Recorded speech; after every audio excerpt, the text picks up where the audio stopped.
इसके पूर्व के लेक्चर में मैंने बताया आपको कई बार कोई व्यक्ति, कपटी व्यक्ति किसी दूसरे की परिचय, किसी दूसरे की आइडेंटिटी लेके, पहचान लेके किसी से कपट करता है और वह करार शून्य होता है। जैसा कि आपने देखा हार्डमैन बनाम बूथ में थॉमस ग्लेंडेल एंड सन्स को, जिसने माल सप्लाई किया था वही समझ रहा था कि मैं थॉमस ग्लेंडेल एंड सन्स को माल सप्लाई कर रहा हूँ। कपटी व्यक्ति ने उसको एडवर्ड ग्लेंडेल एंड सन्स के पते से मंगाकर उस सामान को किसी दूसरे को ट्रांसफ़र कर दिया और ट्रांसफरी से जो अंतरिती था उससे मूल मालिक को सामान वापस पाने का अधिकारी माना गया है, क्योंकि ये माना गया कि यहाँ व्यक्ति की पहचान के बारे में भूल हुई है और इसलिए करार शून्य है। इसी निर्णय को और पुष्टि मिलती है कंडी बनाम लिंडसे के वाद से। कंडी बनाम लिंडसे के तथ्य ये थे, वादी को एक आदेश मिलता है, माल सप्लाई करने का आर्डर मिलता है और आर्डर में लिखा होता है ब्लैंकन एंड कंपनी 37 वुड स्ट्रीट। इस पते से कुछ माल मंगाया गया था। उसको ये पता था, वादी को ये पता था कि ब्लैंकिरान एंड कंपनी नाम की कोई फर्म वहाँ पर उस स्थान पर स्थित है और इस विश्वास में कि एक वैध फर्म द्वारा आदेश आया है, उसने वह माल भेज दिया। कपटी व्यक्ति ने, जिसने वो कपट किया था, उसने वह माल पाते ही किसी तृतीय व्यक्ति को डिस्पोज ऑफ कर दिया, ट्रांसफ़र किया और जब सप्लायर को, मूल मालिक को उसका पता चला कि मेरा माल फला व्यक्ति के पास है, वो उसके विरुद्ध वाद लाया और न्यायालय ने माना कि यह अपना सामान वापस ले सकता है, क्योंकि यहाँ पर करार शून्य था और शून्य करार में अंतरिती को अथवा ट्रांसफरी को कोई टाइटल या हक माल पर नहीं मिलता। अब अभी तक जो मैंने केसेस बताए उनमें आपने देखा है कि जो व्यक्ति एक आर्डर दे रहा है या जो व्यक्ति अपनी कोई ऑफर कर रहा है, जो व्यक्ति संविदा करना चाहता है, उसके मन में कोई ना कोई व्यक्ति होता है। ऐसा हो सकता है कि कोई एक व्यक्ति, हम जिसको भले ही जानते ना हो, बाई फेस न जानते हो, लेकिन हम उसके बारे में सुने हो, वो अस्तित्व में हो और जब उसके नाम से कोई व्यक्ति हमको धोखा देता है तब करार शून्य होगा। लेकिन ऐसा भी हो सकता है कि कोई फर्म, जिस नाम से कोई व्यक्ति हमसे करार करना चाहता है, वो फर्म अस्तित्व में न हो, जिस व्यक्ति के नाम वह करार करना चाहता है वो व्यक्ति अस्तित्व में ही न हो, तो यहाँ पर अगर वह व्यक्ति कपट करेगा तो यह धारा 17 के तहत कपट होने से संविदा शून्य करणीय हो जाएगी और न कि करार शून्य होगा। जैसा कि एक केस में, केस का नाम है Thomas Edridge company versus Kings Norton metal company. Thomas Edridge company versus Kings Norton Merrett company. इसमें एक व्यक्ति कोई माल भेजता है, माल सप्लाई करने का एक लेटर भेजता है, आदेश देता है किसी दूसरे व्यक्ति को कि आप ये माल भेज दीजिए और अपना परिचय देता है हालम एंड कंपनी नाम से। एक्चुअल में हालम एंड कंपनी नाम की कोई फर्म अस्तित्व में थी ही नहीं और माल भेजने वाले ने उस नाम से माल भेज दिया। बाद में उसको पता लगा कि माल मंगाने वाला व्यक्ति कपटी था, तो उसने जब माल उसको मिला तो उसने वो माल दूसरे को ट्रांसफ़र कर दिया। अब जो मूल मालिक था उसने ट्रांसफरी या अंतरिती के विरुद्ध वाद लाया कि ये सामान मुझे वापस दिलाया जाए। न्यायालय ने माना कि यह शून्य करणीय संविदा है, न कि शून्य करार। अब मैंने शून्य करार और शून्य करणीय संविदा में पहले अपने शून्य जब अंतर बताया था तब मैंने स्पष्टता इस बात पर जोर दिया था कि शून्य करार में टाइटल या हक का अंतरण नहीं होता। शून्य करणीय संविदा में तृतीय व्यक्ति यदि सद्भावना पूर्वक लेता है तो उसे एक अच्छा अधिकार मिल जाता है। ये महत्वपूर्ण अंतर है और इसलिए आपको ये ध्यान रखना है कि जब शून्य करार होता है तब तृतीय व्यक्ति को कोई अधिकार नहीं मिलता, चाहे वो पैसा देकर ले, चाहे जैसे भी ले, चाहे गुड फेथ में ले।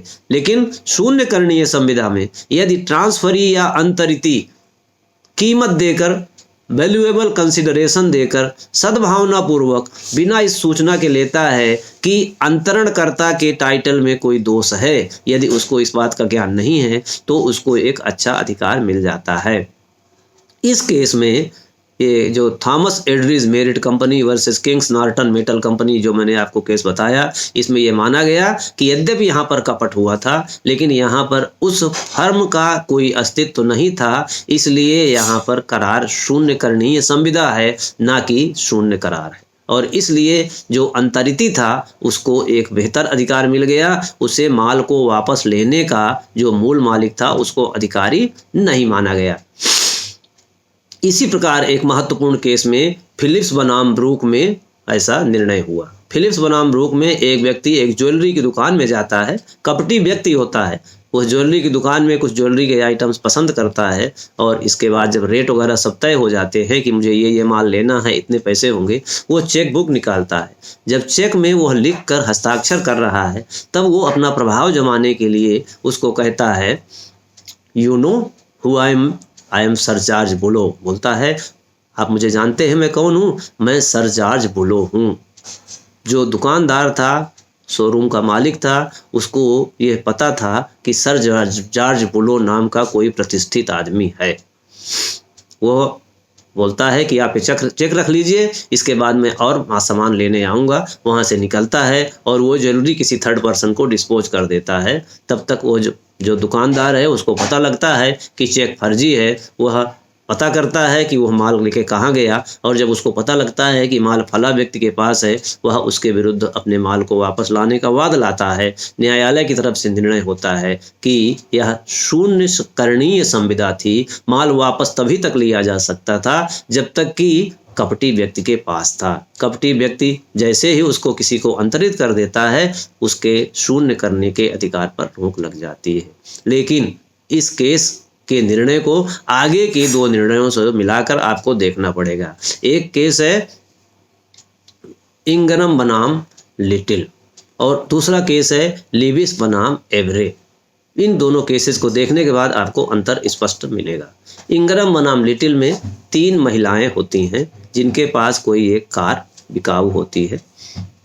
कोई व्यक्ति उनके पास कार खरीदने आता है, वो कार देखता है, पसंद करता है और चेक बुक निकालता है। जैसे ही चेक बुक निकालता है वो कहती हैं कि हमारी आपकी डील समाप्त हो गई, आप वापस जा सकते हैं, हमें आपसे लेन देन संविदा नहीं करनी। वह व्यक्ति कहता है आप मुझे जानती नहीं हैं, मैं मिस्टर हस्टिंसन हूँ। उनमें से एक महिला बगल में ही पोस्ट ऑफिस में कोई डायरेक्टरी होती है, वो जाती है, उस डायरेक्टरी में वो देखती है कि हस्टिंसन नाम का व्यक्ति कोई प्रतिष्ठित व्यक्ति है। वो आती है और वो उसको कार ले जाने देते हैं। कार वो ले जाते ही वो व्यक्ति कार को किसी को बेच देता है, ट्रांसफ़र कर देता है। अब सवाल ये आता है कि जो ट्रांसफरी है उससे कार वापस ली जा सकती है या नहीं ली जा सकती। न्यायालय ने निर्णय दिया कि यहाँ पर फिलिप्स बनाम ब्रूक, और इसमें न्यायालय ने अंतर किया और न्यायालय ने कहा कि फिलिप्स बनाम ब्रूक में जो कपटी व्यक्ति ने कपट किया था वो संविदा के कंक्लूड होने के बाद किया था, इसलिए वहाँ पर तो शून्य करणीय संविदा है, वहाँ पर पहचान की भूल नहीं हुई। लेकिन यहाँ पर इंग्रम बनाम लिटिल में न्यायालय ने कहा कि पक्षकार की पहचान के भूल के कारण, क्योंकि जब उसने चेक निकाला था उन महिलाओं ने कह दिया था कि हमें आपके साथ संविदा नहीं करनी, अर्थात वह उस व्यक्ति से करार नहीं कर रही थी। लेकिन जब उनको पता लगा, जब उसने कहा कि मैं मिस्टर हस्टिंसन हूँ, और इसके बाद उन्होंने जब उसको कार ले जाने दिया, इसका मतलब उन्होंने उस कार को मिस्टर हस्टिंसन नाम के व्यक्ति को दिया। तो ये जो पहचान की भूल है यहाँ पर महत्वपूर्ण थी और इसके कारण शून्य करार हुआ है। और चूंकि करार शून्य है इसलिए वह महिलाएं उस तीसरे व्यक्ति से, जिसको कि वो कार अंतरित की गई थी, उससे वह कार वापस लेने की अधिकारी है। इसके बाद अब ये अगले लेक्चर में मैं बताऊंगा एक और केस आता है लेविस बनाम एवरे, जिसमें यह माना गया, लॉर्ड डेनिंग ने इसका विवेचना किया कि किसी थर्ड व्यक्ति की भूल के कारण या इग्नोरेंस के कारण किसी अन्य व्यक्ति के टाइटल को प्रश्न चिन्ह नहीं लगना चाहिए।